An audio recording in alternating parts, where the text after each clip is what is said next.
नौशहरो फिरोज में पुलिस ऐं ॾुआरियुनि विच में मुबैना पुलिस मुक़ाबलो पेश आयो आहे। मुक़ाबले दौरान पुलिस हिकु ॾुआरी खे ज़ख़्मी हालत में गिरफ़्तार करण जी दावा कई आहे, जॾहिं त संदसि साथी फरार थियण में कामयाब थी विया।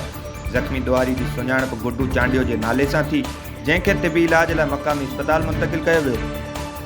गढ़ी हसन में पाणी जी हथरादू खोट ख़िलाफ़ RD 13 ऐं RD 14 वटां 100 एकड़ सारियालो फसल सुकी सड़ी वियो। आबादगार मोहम्मद उमर कुनरानी, मंज़ूर सरकी ऐं ॿियनि आबाशी अमलदारनि मथां इल्ज़ाम हणंदे चयो त राशी SDO इरीगेशन 1000 रुपयनि जी रिश्वत एवज़ RD 126 ते पाणी बंदि करे छॾियो आहे, जंहिं सबबि RD 13 ऐं 14 वारे इलाइक़े में पाणी जी हथरादू खोट सबबि तयारु फसल सड़ी वियो आहे। हुननि इख़्तियारियुनि खां मुतालबो कयो त राशी SDO खे हटाए पाणी ॾिनो वञे।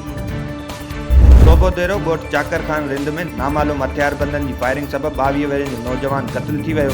मक़तूल जे पीउ मीडिया खे ॿुधायो त असांजी कंहिं सां बि का दुश्मनी नाहे। हथियारबंद घर में दाख़िल थी बिलावल रिंद खे क़त्ल करे फरार थी विया।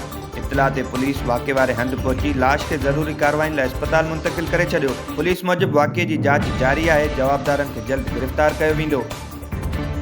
मोरो में फोती नीगर लाइ अस्पताल वेंदड़ अली नवाज़ खोसो खान नामालूम हथियारबंद दर्स लिंक रोड तां मोटरसाइकिल, मोबाइल फोन ऐं रोक रक़म फुर करे फरार थी विया। मुतासिर मूजिबि बिरादरी जो नीगर अस्पताल में फोत थी वियो, जंहिं लाइ अस्पताल वञी रहियो हुअसि त नामालूम हथियारबंदनि रस्ता रोक करे फुर कई, जिन खे फोती नीगर जे हवाले सां ॿुधायमि त उन बावजूद बि हथियारबंद फुर करे फरार थी विया।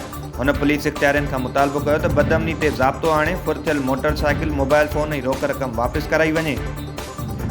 सेराणी में बदीन जी साहिली पट्टी जे 50 खां वधीक ॻोठनि खे मिलाईंदड़ सेराणी कढण रोड न थियण ख़िलाफ़ ॻोठाणनि पारां एहतिजाजी मुज़ाहिरो कयो वियो।